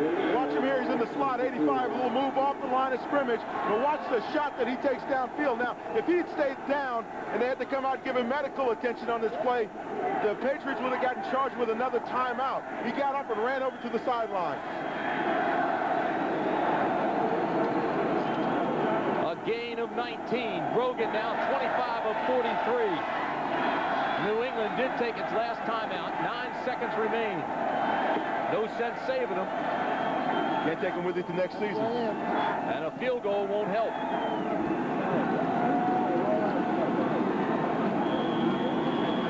The Rams' playoff hopes are on the line.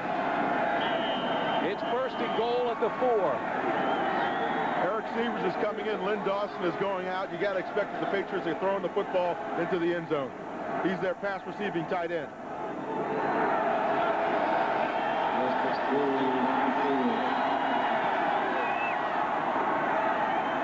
Perriman and Stevens out of the eye. Grogan throws to the corner. No good. Fryar was out of bounds. 5 seconds remain. Irving Fryar is arguing that he was in. He had both feet in. Let's look over here on the right side of your screen. He's working against Leroy Irving. Down in the corner. Makes the reception, and he is out of bounds. Little mix up there in the Patriots huddle. They can't decide who's in and who's out. It's 2nd down and goal at the 4. 5 seconds remain. Rams need a win to clinch.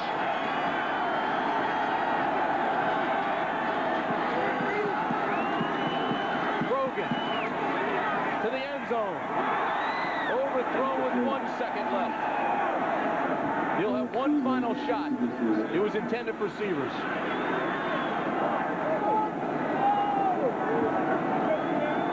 Down here, if you're Steve Grogan, you want to get a pick. You want to try to rub one of those defensive backs off, have one of your receivers coming up, out, and the other one coming in. Try to get one of those defensive backs picked off so you can pop the ball in.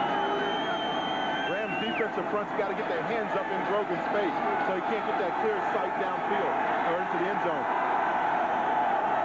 This is it.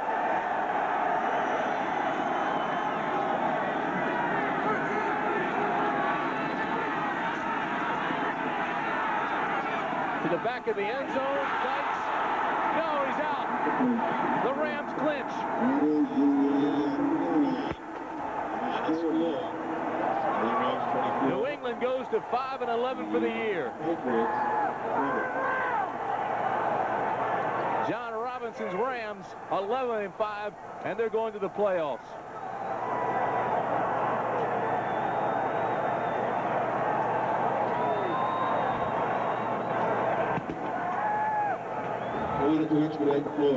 Hartley Dykes is still arguing that he caught this ball and was indeed in the end zone for the touchdown. Let's watch his feet as he comes right up underneath of the goalpost. Comes on that slant pattern. Grogan's got all the time he needs to throw the ball. Dykes on the slant pattern. He makes the reception there. One step, and the second one is out, and he didn't even hold on to the ball. So his argument is a moot point at this time. Well, it wasn't easy, but John Robinson is going to the playoffs. They clinch a wild card spot with that 24-20 win. So the traffic may go through. A valiant effort by the New England Patriots, but it's the Rams headed to the playoffs. Once again, it's 24-20. Touched the ball. 51-yard kickoff return against the Pack. It was called back. Then he ran another one back when he got out of his shoe. Herschel's debut with the Vikes was great. He kind of slipped after that. Bo Jackson went 92 yards for the Raiders against the Bengals in Bo's fourth game since coming over from the Royals in baseball. Punt of the year, not even made by a punter. Randall Cunningham against the Giants, 91 yards. Meggett watched it roll, the third longest in NFL history. The question of a bounty on Thanksgiving between the Eagles and Cowboys. The hit of the year, boom, Chris Spielman against Anthony Carter. Or maybe on this return of an interception by Jerry Robinson, Jim Lachey. Yowza! And Jerry Robinson at 4 lonely days in the brown LA haze. Last night on ESPN, the inadvertent lateral of the year on this fumbled snap or the bad snap, Clay Matthews. What? But he got off the schneid later when the Browns won it. Carnell Lake was the waterlogged player of the year as he picks up a fumble by Sammy Smith and a pretty nice lateral to Dwayne Woodruff, and they scored a touchdown. Perhaps the defensive ad-lib of the year, Al Harris recovering the Riggs fumble, the lateral to Wes Hopkins. It turned a loss into a win for the Eagles early on in September against the Redskins. Maybe the most memorable play, 4th and goal. The Packers' Don Mikowski to Sterling Sharp. And after a long look, they said touchdown Pack. And then, of course, Sam Weiss against Seattle. Will the next person that sees anybody throw anything onto this field, point them out, but get them out of here. You don't live in Cleveland. That was week 14. In week 15, the onside kick of the year, up 45-0. The Bengals onside kick against the Oilers with Ira Hillary recovering. Afterwards, Sam said, what a great play. And they were cocky and doing all their talking, and their coach doing all of his talking and all that kind of stuff before the game, and they got humiliated today. They just got embarrassed and humiliated, and I would hate to have to drive back on that plane and have to play the Cleveland Browns next week because, honestly, Cleveland ain't going to quit no matter what happens. They're not that kind of people, and I just I can't see that sorry team that played today doing any better than they did against us. Tony Mandarich, the Michelin man, hoping to do a little better next year when he gets on the field for the Packers. Some rookies weren't yawning. They made some impressive debuts in week 1. Number 21 of the Falcons, Deion Sanders on a punt return against the Rams. Avoids not 1, not 2, not 3, not 4, not 5, but 6. Rams tackling. Let's get it go. All the way. Prime timing it into the end zone for a touchdown. On defense, the rookie Steve Atwater has made the interception of Jay Schrader in a September game. The move of the year, Eric Metcalf. Zip, zip. A gazelle-like move against the Bengals. And Tommy, you get your second chance on the show to say about the Pro Bowl rookie for the Giants, Dave Meggett. You just have to say it. Look at that Meggett run. 76-yard punt return. Another rookie go to the Pro Bowl. And you talk about outstanding rookies. Number 20 in Detroit. Billy Sims wore it. Lem Barney wore it. Barry Sanders wears it. Great players all. This was Sanders on Thanksgiving Day. Ernest Gibbons, 26-yard touchdown against the Bills, will be remembered. And no receiver in the history of pro football ever had a more prolific day than in Week 12 on ESPN Sunday night. Flipper Anderson, 336 yards receiving. Jim Everett threw him the ball all night long. How about 2 90-plus yard pass plays from Montana to John Taylor, Week 14, on a Monday night. And how about Joe Montana's 4 touchdown passes in September as the Niners down the Eagles? But we'll always remember this guy, Steve Largent, the last record that eluded him, touchdown catch number 100. He closes out his career in the record book in every category, every major category.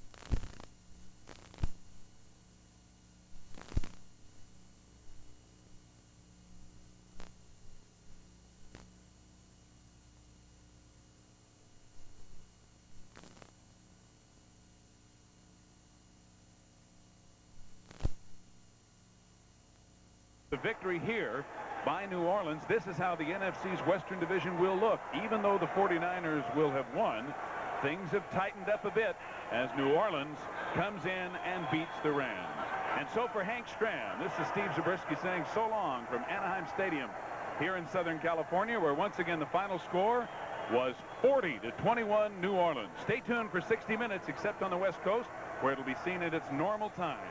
You've been watching CBS Sports coverage of the National Football League. Hi, I'm Nick Bonacani. And I'm Len Dawson. Welcome to HBO's Inside the NFL. It was the day of the kicker and the week of the upset. 3 first-place teams suffered shocking defeats. The races are heating up as we begin the second half of this '89 season. I'm Lisa Burkhardt. On this week's cover story, we'll visit with one of the premier running backs in the National Football League, Nigerian-born Christian Okoye. Stay tuned for more info on Fred Williamson, or you too might learn why they call me the Hammer. The silver and black are back since the hiring of Art Shell. The Raiders have now become contenders in the AFC West. Joining us to discuss their resurgence will be defensive end Howie Long.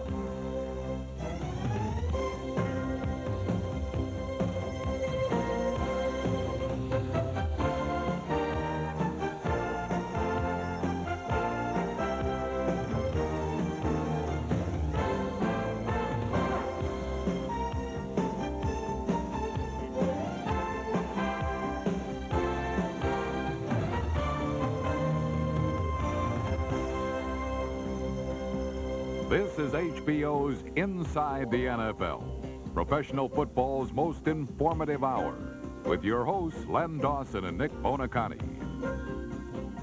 Last week was a very important one in the NFL, especially to Paul Tagliabue, the new commissioner, because he officially took over for Pete Rozelle.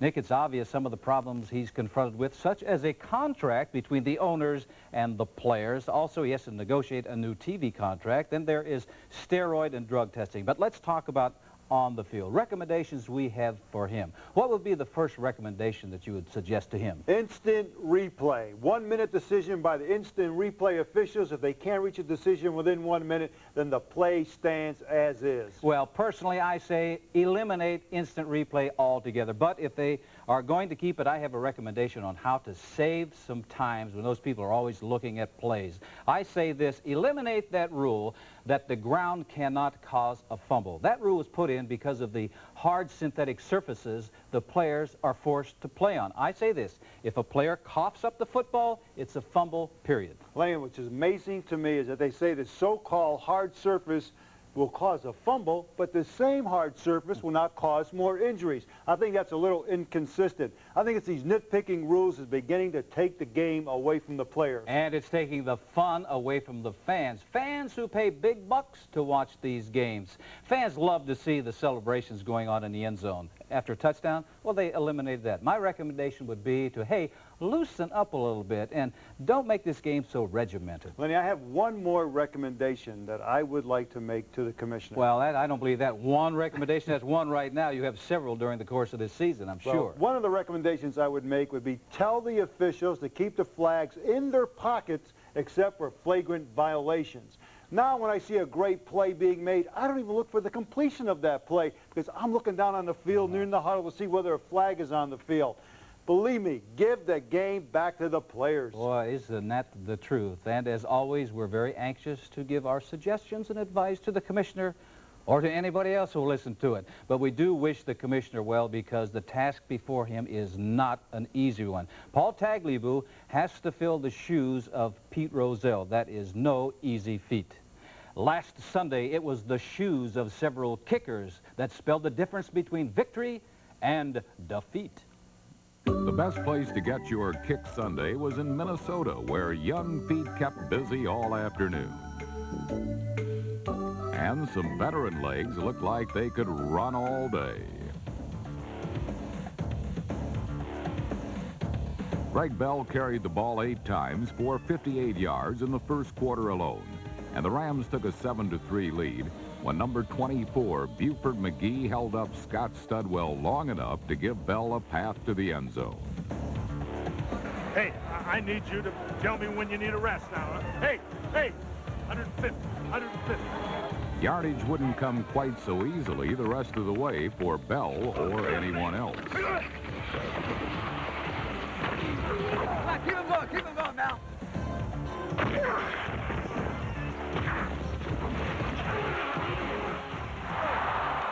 Trying to move the ball was often frustrating and sometimes very painful.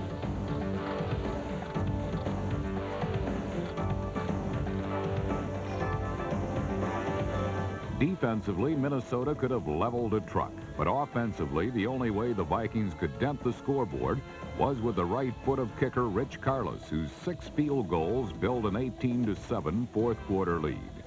Yet it didn't look like Carlos's foot would be enough when the Rams offense finally kicked into gear.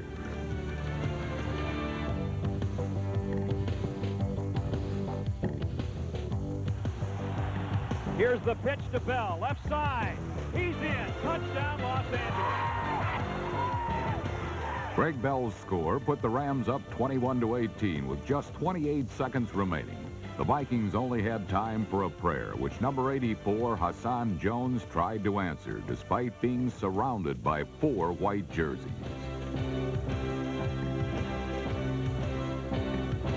Jones' amazing catch set up Rich Carlos to try and tie the score with 8 seconds left. On the way. It is good. Carlos tied an NFL record with his 7th field goal of the game, but the most pivotal kick of the day came on the Rams' first possession of overtime.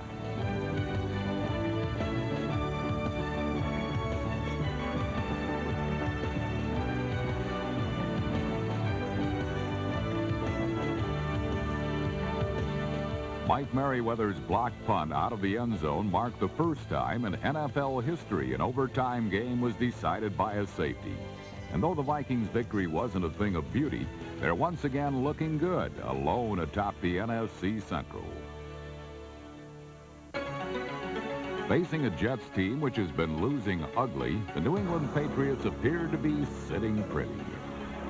Early on, though, nothing was prettier than Ken O'Brien's passing. Looking for Burkett. Corner pattern. He's out there. Makes the catch. Touchdown. O'Brien's second touchdown pass of the day gave the Jets a 12-point lead in the fourth quarter. But in the game which saw more than 900 yards of offense, the Patriots had little trouble running down the lead.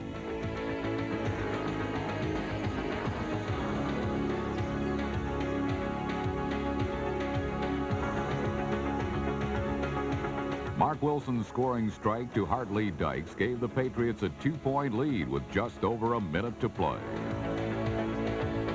But with time running out, the Jets had the last chance for a win. Long ball, snap, place down a kick, and it's good. The New York Jets win it, 27-26. Pat Leahy's field goal reintroduced New York to victory for the first time in 6 games. In Atlanta, it was wise not to skip the introductions as prime time. Deion Sanders split playing time between his customary cornerback spot and wide receiver. Unfortunately, the only thing he caught was abuse. Not so Buffalo's Andre Reed, who snared 5 catches to raise his league-leading total to 53.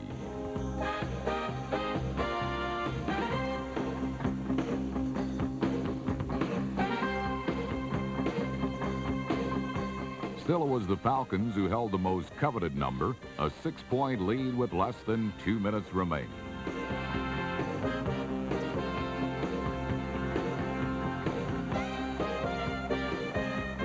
But before Falcons fans could celebrate in earnest, the Bills gave it one more shot.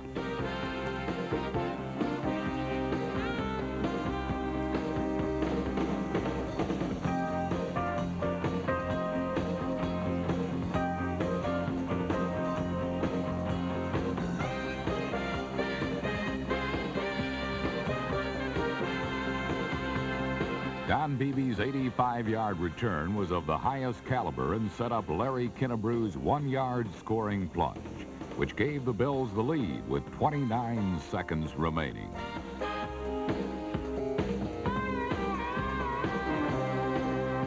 But the Falcons refused to surrender, and with 2 seconds remaining had a chance to pull out the victory. Going to try a long field goal. McFadden, long, good! Paul McFadden's 50-yard field goal won the game for Atlanta 30-28 and gave Falcons fans something to talk about, just for kicks.